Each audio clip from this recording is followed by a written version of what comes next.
Hey, welcome back to the channel. This is Hardrockknife-TV. Thank you for being here. Today we're going to be talking about not having fear and following God's purpose for your life. Basically, encouragement to do what you're called to do. So, to start, I'm a culinary professional. I have been in this career field for about 8 years. I have Associate of Science from the Art Institute for Baking and Pastry Arts. Yeah, I've been doing this for a very long time. It is my passion. Ever since like high school, this is what I wanted to do. I've always baked. I've always been in the kitchen, always been, working on desserts and working on whatever it is. So this goes all the way back to, like I said, when I was in high school. I remember taking the test for like your skills or your career test, just to see like where your skill set or where your stuff would fit in. And I remember I got something like social work, and none of my scores registered for like being a chef. It basically said like I should not be a chef because I don't have those skills. So yeah, I ignored that and I went to culinary school and I had a blast. I loved it. It was my favorite thing to do, and I was so passionate about it. Right after culinary school, I graduated and I began working. I have worked in several different restaurants in San Francisco and now in Texas. San Francisco, California, and now in Texas. And about 2 years ago, I was working at a social media company. It was my dream job, and this is funny, I say that because every single job I ever had basically is my dream job for the most part. But this was like my real dream job. Everything I wanted to do, I was able to do. I wrote menus. I was basically my own boss. I mean, I had a manager, but as far as pastry goes, I was like the only person, and everything I wanted to do, I was able to do. I worked my butt off. Like I said, I made menus. I did all the plating, all the setup, all the baking, everything. And it was my dream job. I had so much fun. It was challenging at times, but it was also like very rewarding. So about 2 years ago, I was on maternity leave for my second son, and it was getting ready to be time to go back to work. And for some reason, I had this like huge, heavy feeling of dread, like it was a burden to go back to work, and I really didn't want to go. And I couldn't figure out why, because this is like my favorite job. I love my coworkers. I love my management. I love everybody. I even knew my management from a previous job, all the way in Texas. I knew her from California. It just seemed like the perfect job. So I was like, no, this is just a weird feeling. Maybe it's just because, I'm going to miss the baby when I'm gone, or, being back on my feet again to work. Like maybe I was just like out of it. I need to get back into the swing of things. So I go back to work, and everything is going well. We are getting ready to hire a new sous chef because we are opening a bigger kitchen. So in my head, I never even wanted this position. I never wanted to be a sous chef. I mean, I wanted to be a sous chef and have the title, but I never really wanted all that responsibility. I remember telling myself when I first got this job that this was going to be my last job working for somebody, that I would not take another job under somebody that was not my own thing, working for myself. So I was like, no, I'm good where I'm at. I do a really good job. But in the back of my head, I was like, I know I could do the job. I know I'd be good at it. I know I have all the skills.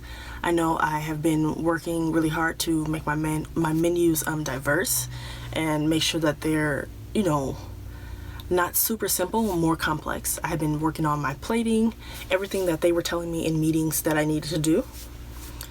But I still had in the back of my head this thought that it's time for me to leave. Like, you should leave here. And I kept thinking that, no, you're just being ungrateful. Like, maybe you're just not realizing like this blessing that you have in this job. I mean, the pay was great benefits, great work schedule. It was only Monday through Friday, and I worked 5 to 1:30 ish. Sometimes I stayed a little bit later to help out on days like we were short with people. But yeah, I was like, no, you're just being ungrateful. Like, you're just upset that you have to come to work and you don't want to work hard anymore. You just want everything to be easy. That's what I thought in the back of my head. So I kept working, and the feeling was still there over and over and over. It never went away.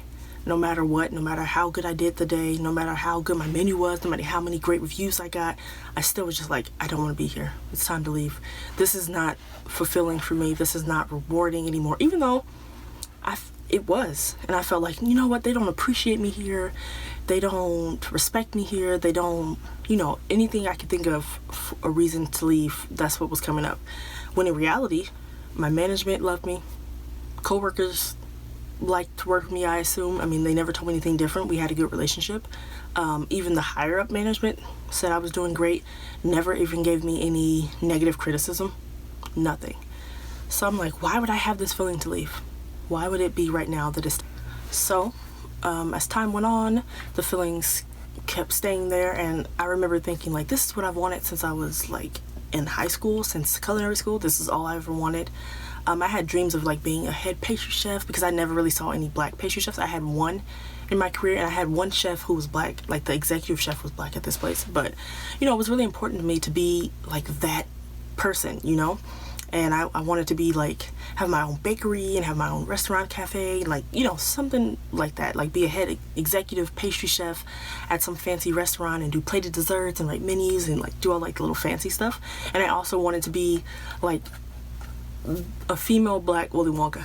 Like I wanted my own chocolate factory. I want to be a chocolatier and just be like, super, super like up there. That was my dream. So I was like, this is the way to get there. I'm going to work my butt off here for the past 2 years. I had been there for 2 years prior to that. Well, a year and a half, about that, almost 2 years. And I was like, now they're going to promote somebody to sous chef. It's going to be me. I'm going to be sous chef, and I'm going to work my way up here, and I'm going to be an executive chef. That's what I thought. Even though that was not even in my plan in the beginning, it just became my plan. My plan was just to work in pastry and work my way up and become a chef. And I was like, this is the way to do that. This is a great job. This is a great company to work for. So yeah. And the feelings kept staying there over and over and over. I could not like talk myself out of it. I would like wake up every morning and be like, this is where I belong. Like, this is, why am I feeling this way? This is where I'm supposed to be. I'm great here. Like, there's room for growth. There's room for movement forward. There's anything I can ask for is here. Anybody would be happy to have this job. So I couldn't figure out why I was unhappy with that job. So I remember praying, Lord, if there's a way for me to get out of this, let me get out of it. I just said that because the feeling wouldn't go away, and I couldn't figure out what was going on. So I was like, maybe if it's time to leave, God will give me a way out of this, right? So let's skip forward a few months, and I not realized, but it's told to me basically, in other words, that I am not going to be promoted as sous chef, like at all. Like, and when asked what did I need to work on and what was the reasoning, I just got that they think I need more time and that they were looking for a sous chef to fill that position. So it kind of wasn't even told me that I wouldn't get it until after I had already applied. HR called me and was like, oh, we saw that you applied, and we want to let you know that we value you as a team member, but we're going to look for somebody else who has more experience in the management side. I'm like, okay. So to me, that made no sense. I knew it was going to be a small team at the beginning, probably only 2 people, myself and another person. At the most 3 people. So I was like, management, okay. Managing 2 people, that doesn't seem that much of a stretch from what I do now. Still making menus, okay, I do that all the time. I make menus 6 months out. 6 weeks out. And then, ordering, purchasing stuff, my chefs can teach me that. I was like, I have all the skills, I have all the time, I've been with the company for years. I thought, why would I not get this position? Never did it occur to me that this was God giving me my way out. I was just thinking like, what? Like, no way. Like, everything, all my plans were crumbling. Everything was like not falling into place like it was supposed to. I was like, this doesn't make any sense. Why would I not be getting this position? Maybe there's something wrong. Maybe I did something wrong. What do I need to do? Maybe I need to just stick it out here. And they said like in a year that I would be promotable. So I was like, maybe I'll just stay for another year and then I'll get promoted then. But in the back of my head, it's still like, you should leave. But I was like trying to like, quiet that noise and not listen to that. So more time's going on, they're looking for new sous chefs, and we're getting ready to move. All of a sudden, out of nowhere, my husband gets a new promotion. Well, not a new promotion, he gets offered a new job. So it's like a promotion from where he was, but it was his dream job. And I was like, what? this is crazy. I did not see it as a blessing. I saw it as something that just came out of nowhere, trying to get me to leave. And I was like, I've worked so hard here. I do not want to have to leave this. This is not fair. And never did I think like, oh, this is God giving you a way out again. First, you weren't getting promoted. You ignored that. First, you were supposed to leave and you knew you were supposed to leave. You ignored that.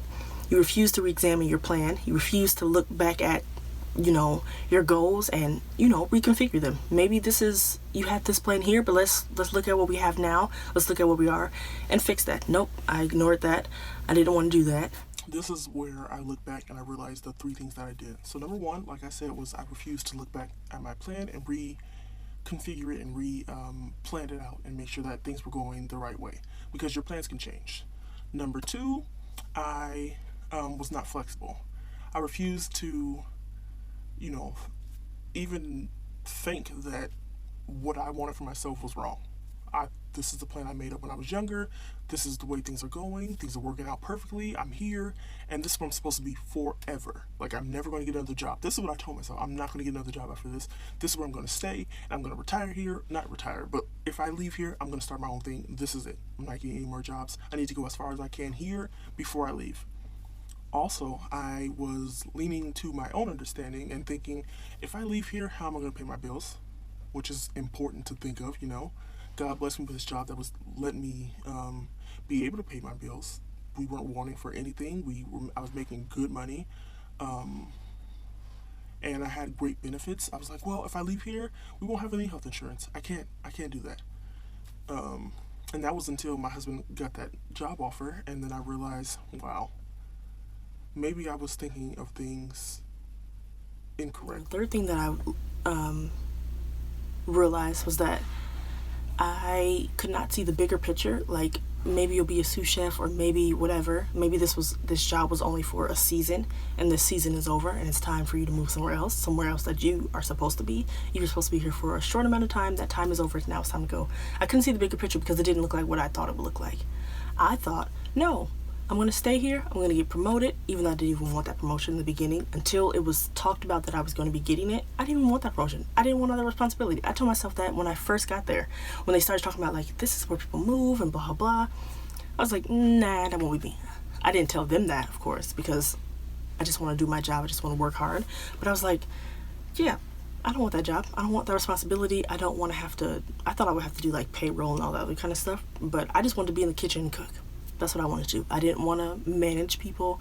I didn't want to be responsible for people, because I've done that before without a title, and it hasn't worked out well for me. I end up being the person who cares more about getting everything done and getting everything done right, and people see that in me and they take advantage of that. That's what's happened in the past. I've been everybody's workhorse, and never have I been, like, equally yoked in a job. Like, never has it been like we all work the same amount, especially when it comes to management. Like, management has always, not my head chefs, but I've had, like, a baker manager at another job who could not do her job very well. She was nice and they were afraid to fire her, but I did her job for the most part. I helped everybody else out. I made sure everything got done. I even helped package things. I helped do dishes. I stayed late to make sure that she could clean up and, get everything packaged. But I didn't have that title. She had the title. I just did the work that was under that title. So yeah, when it came to talking about this job and what was going to happen, what did I do? I doubled down on this job that I was at. Even though I had 1, 2, 3 different things telling me it was time to leave now, 3 different ways to get out, I still was like, no, I'm going to stay here. I'm supposed to stay here. And this is when I think God told me, you want to stay there? Stay there. And it was very difficult to leave when I finally did realize, like, I have to leave.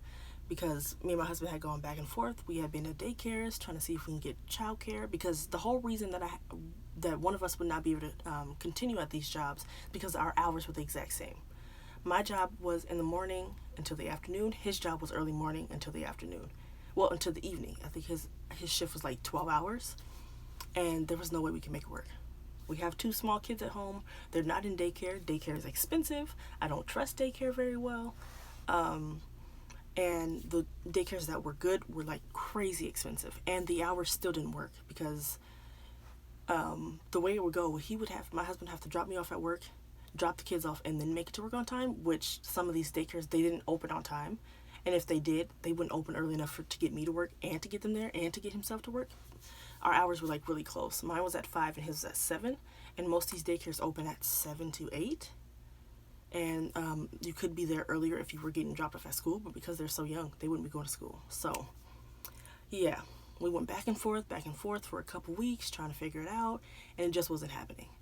And this is when I started to realize, wow, if I just would have done what I was supposed to do at the time, when I had that feeling, if I would have just prayed about it and been like, if this is what you want me to do at the first time, then I could have got out of there. And him getting that job would have been a blessing instead of me thinking it was a burden, trying to figure out what we're going to do and how we're going to make everything work. The point was, we weren't supposed to make everything work. God's plan did not line up with my plan, and the way it should go is God's plan trumps your plan. You don't know the plan for your life. You don't know the future.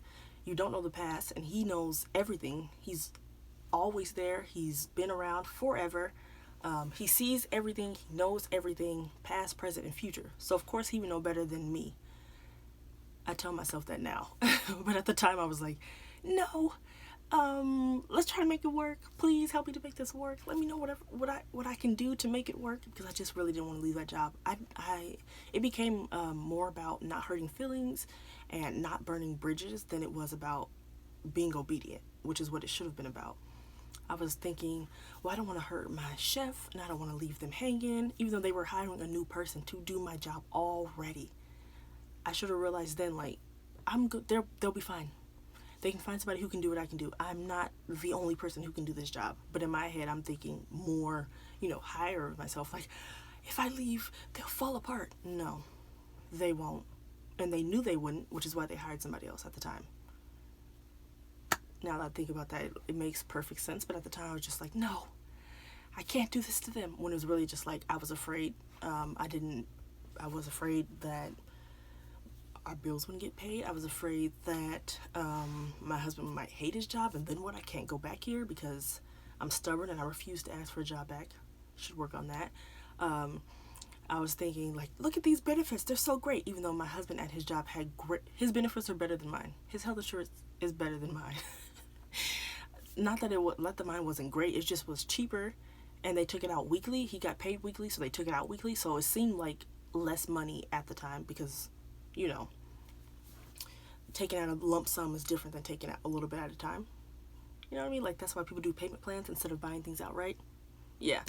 But yeah, so all this is going on, and I'm praying about it, and we're praying about it, trying to make it work. And finally, enough is enough. Can't make it work. I have to leave. I realize, okay, this is what you're telling me to do. My husband has been telling me, maybe you should just leave. Maybe you should just see, like, what happens. If there's a reason that you've been having this feeling from, probably a year ago up until now, trust God and do what He asked you to do. So I put in my notice, and I get ready to leave. As soon as I put in my notice, this is where all these things start to come up. Everything started falling in place. I got a whole bunch of orders for different cake businesses or cake orders. People wanted, birthday cakes and wedding cakes and stuff like that.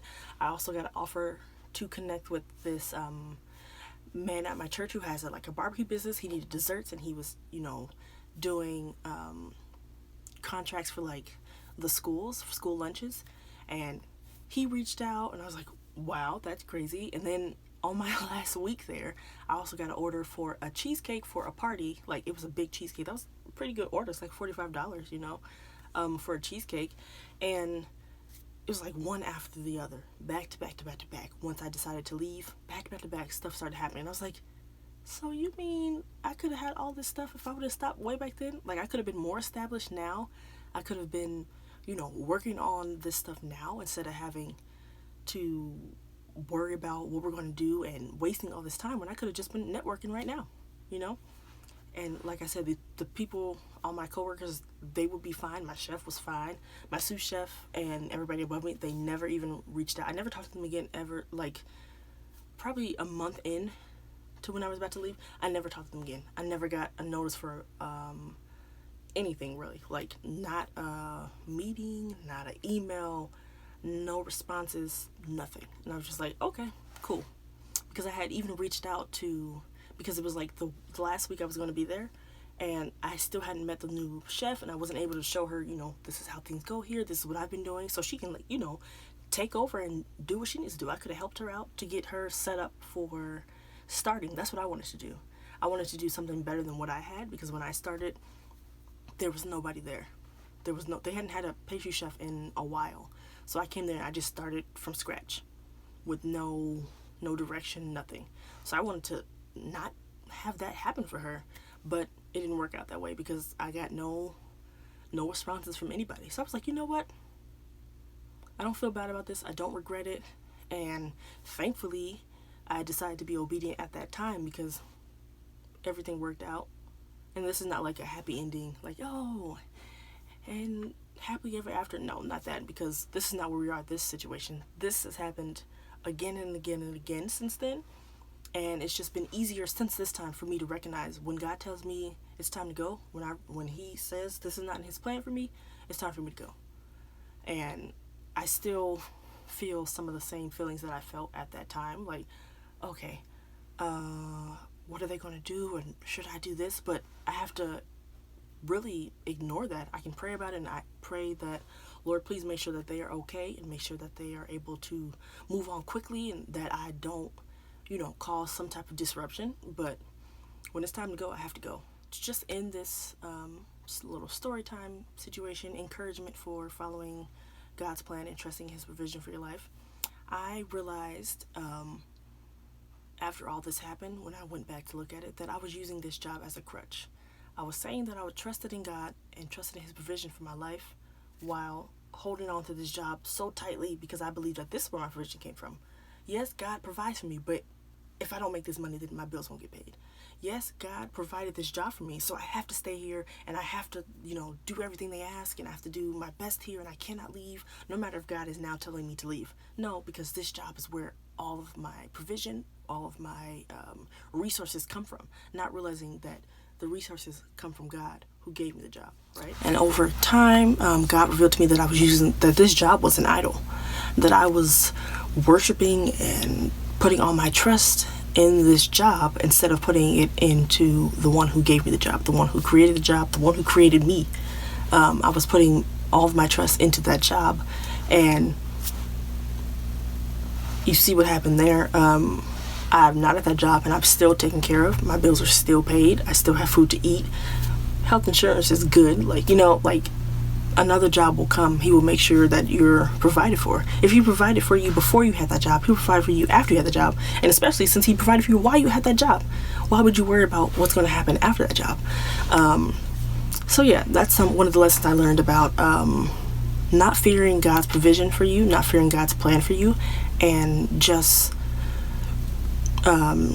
encouraging myself to, when God tells me to go somewhere, when God tells me to leave, when God tells me to do anything, it's time to go. I need to obey. I need to not lean into my own understanding and just believe in what he says, because he won't fail. He can't fail. That's one thing he cannot do, and he can do everything but fail. So thank you guys for watching. I hope you enjoyed this video.